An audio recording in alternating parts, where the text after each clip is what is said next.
Welcome to secret of சமையல். இன்னைக்கு நம்ம பார்க்க போகிறது ரொம்ப டேஸ்டியான ஹெல்தியான ஒரு எள்ளு மாவு உருண்டை. இந்த எள்ளு மாவு உருண்டை செய்கிறது ரொம்ப சிம்பிள், ஆனால் நல்ல டேஸ்டியாக இருக்கும். இது நீங்கள் எவ்வளோ நாள் வேணால் ஸ்டோர் பண்ணிக்கலாம், அது கெட்டே போகாது. ரொம்ப நாளைக்கு வச்சு சாப்பிடலாம் இந்த எள்ளு உருண்டை.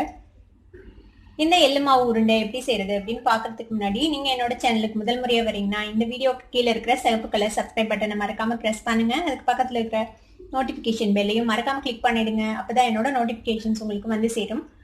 சரி வாங்க இப்போ இந்த எள்ளு மாவு உருண்டை எப்படி செய்யலாம் அப்படின்னு பார்க்கலாம். எள்ளு உருண்டைக்கு நான் ஒரு 200 கிராம் அளவுக்கு எள்ளு எடுத்திருக்கிறேன். இது வெள்ளை எள்ளு. வெள்ளை எள்ளுனா இது பியூர் ஒயிட்டா இல்லை, இங்க பாருங்க லைட்டா ஒரு ப்ரௌன் டிண்டோட இருக்குது. இது முழுசா அந்த தோல் எடுத்தது இல்லை. நீங்க இந்த இதுக்கு பதிலாக கருப்பு எள் கூட யூஸ் பண்ணலாம். கருப்பு எள் இன்னும் டேஸ்டியா இருக்கும். இது வறுத்த வேர்க்கடலை. இது ஒரு 150 கிராம் அளவுக்கு எடுத்திருக்கிறேன் வறுத்த வேர்க்கடலை. இது வெல்லம் இது எவ்வளோ எடுத்துருக்கீங்களோ அந்த அளவுக்கு வெல்லம் எடுத்துக்கணும். நான் கொஞ்சம் கம்மியாக எடுத்துருக்கிறேன். எங்கள் வீட்டில் எப்போதும் கொஞ்சம் மைல்டாக தான் ஸ்வீட் சேர்த்துவோம், அதனால நான் கொஞ்சம் கம்மியாக எடுத்துக்கிறேன். இது ஒரு 200 கிராம் இருக்கும் இந்த வெல்லம்.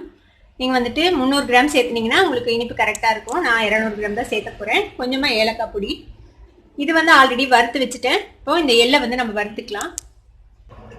ஒரு கடாய் அடுப்பில் வச்சுருக்கேன். இப்போ இதில் இந்த எள்ளை சேர்த்திடலாம். இந்த எள்ளை நல்லா வறுத்து எடுத்துக்கணும். நம்ம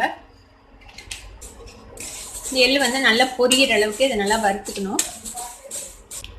எள்ளு ரொம்ப சீக்கிரம் வறுபட்டுரும். பாருங்க வெடிக்குது பாருங்க. இப்போ இது எள்ளு நல்லா பொரிஞ்சு வறுபடணும், அந்த அளவுக்கு இதை வறுத்துக்கலாம். இதுக்கு ஆக்சுவலாக கருப்பு எள்ளு தான் இன்னும் டேஸ்டியாக இருக்கும், ஆனால் நான் இன்னைக்கு இந்த வெள்ளை எள்ளில் செய்கிறேன். நீங்கள் கருப்பு எள் வாங்கி நல்லா சுத்தம் பண்ணி வறுத்து செய்யுங்க, அது இன்னுமே நல்லா டேஸ்டியாக இருக்கும். எள்ளு ரொம்ப நல்லது உடம்புக்கு. இதில் நிறைய அயன் இருக்குது, கால்சியம் இருக்குது. இது ஏஜ் அட்டன் பண்ண பொண்ணுங்களுக்கு இது கொடுக்க சொல்லுவாங்க. எள்ளு எள்ளு உருண்டை அதெல்லாம். இது இடுப்பு எலும்பு அதெல்லாம் பலப்படுத்தும். பாருங்கள் நல்லா வெடிக்குது பாருங்கள், சவுண்டு கேட்குதுல. இந்த மாதிரி நல்லா வெடித்து நல்லா புரியணும் இந்த எள்ளு. அப்போ தான் எள்ளு உருண்டை நல்ல மணமாக இருக்கும். எள்ளு வறுபட்டுச்சுன்னா ஒரு நல்ல மனம் வரும். உங்களுக்கு வறுபட்டுருச்சா இல்லையா அப்படின்னு தெரியலனா கொஞ்சமாக எடுத்து ஆற வச்சு வாயில் போட்டு சாப்பிட்டு பாருங்கள். நல்லா அந்த வறுபட்ட மணத்தோட நல்லா டேஸ்ட்டாக இருக்கும். மொறுன்னு அப்படி இருந்ததுன்னா வறுபட்டுருச்சுன்னு அர்த்தம். பார்க்கவே தெரியும் உங்களுக்கு, பொரி வறுபட்ட மாதிரி நல்லா கொஞ்சம் பல்ஜாகி தெரியும் உங்களுக்கு எள்ளு.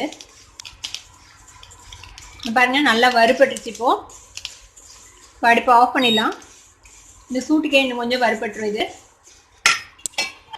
இதை ஒரு பிளேட்டுக்கு ட்ரான்ஸ்ஃபர் பண்ணிடுங்க. இது ஆறட்டும். ஆறுனதுக்கப்புறம் நம்ம மிக்சியில் போட்டு அரைச்சிக்கலாம். நம்ம எள்ளை வறுத்து எடுத்துட்டோம், அது நல்லா ஆறிடுச்சு. இப்போது இந்த கடலையும் நான் நல்லா க்ளீன் பண்ணி வச்சுருக்கிறேன். தோலெல்லாம் எடுத்துட்டு நான் சுத்தம் பண்ணி வச்சுருக்கிறேன். இப்போ இதை நம்ம அரைச்சிக்க போகிறோம் மிக்சியில் போட்டு. இப்போ இந்த எள்ளை நம்ம மிக்சியில் சேர்த்திடலாம். இதை ஒரு 2 வாட்டி அரைச்சிங்கனாலே போதும், நல்லா அரைப்பட்டுரும் பவுடரா. இங்கே பாருங்க, இப்போ அரைச்சி எடுத்துட்டு வந்தாச்சு. நல்லா பவுடர் ஆயிடுச்சு பாருங்க. ரொம்ப நேரம் அரைக்க தேவையில்லை, கொஞ்சம் நேரத்துலேயே இதை அரைப்பட்டுரும். இப்போ இதை ஒரு நம்ம தட்டுக்கு ட்ரான்ஸ்ஃபர் பண்ணிடலாம். இப்போ இதே மிக்சியில் நம்ம இந்த கடலையும் சேர்த்து 1-2 அரைச்சிக்க போகிறோம். இதை ரொம்ப ஃபைன் பவுடர் பண்ணக்கூடாது, 1-2 கோர்ஸான பவுடராக இதை நம்ம அரைச்சி எடுத்துக்கலாம்.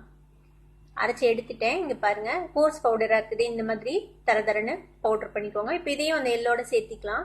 இப்போ அரைச்ச மாவுலேருந்தே கொஞ்சம் சேர்த்தி போட்டு அது கூடவே இந்த வெல்லத்தையும் சேர்த்திக்கோங்க. இன்னும் கொஞ்சம் மாவு போட்டுக்கலாம் அதுக்குள்ள.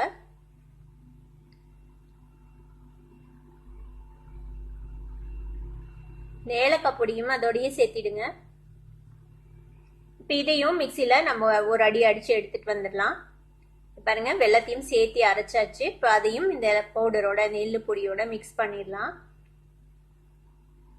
இப்போ இது எல்லாத்தையும் சேர்த்தி நல்லா மிக்ஸ் பண்ணணும். நம்ம கலந்த வெல்லம் எல்லாம் எல்லா பக்கமும் கரெக்டாக ஸ்ப்ரெட் ஆகணும். இப்போ இந்த ஸ்டேஜில் உங்களுக்கு வெல்லம் பத்துதா என்னன்னு செக் பண்ணிட்டு இன்னும் தேவைப்பட்டா நீங்கள் இன்னும் கொஞ்சம் கூட ஆட் பண்ணிக்கலாம். இப்போது நல்லா மிக்ஸ் பண்ணிவிடுங்க, எல்லா பக்கமும் ஈவனாக எல்லாம் மிக்ஸ் ஆகிற மாதிரி. இப்போ இதில் நம்ம உருண்டை பிடிச்சிக்கலாம். இதில் எள்ளில் ஒரு எண்ணெய் பதம் இருக்கும், அது கூட நம்ம வெல்லமும் சேர்த்து அரைச்சிருக்கிறோம், அதனால ஈஸியாக பிடிக்க வரும் உருண்டை.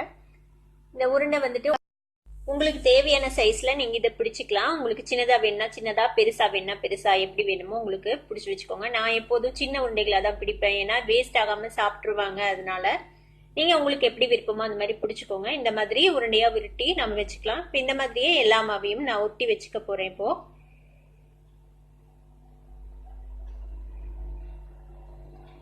இப்போ நம்மளோட டேஸ்டியான எள்ளு மாவு உருண்டை இப்போ ரெடி ஆயிடுச்சு. இந்த உருண்டை வந்து டேஸ்டியா மட்டும் இல்ல, ரொம்பவே ஹெல்தியான ஒரு ஸ்நாக்கும் கூட.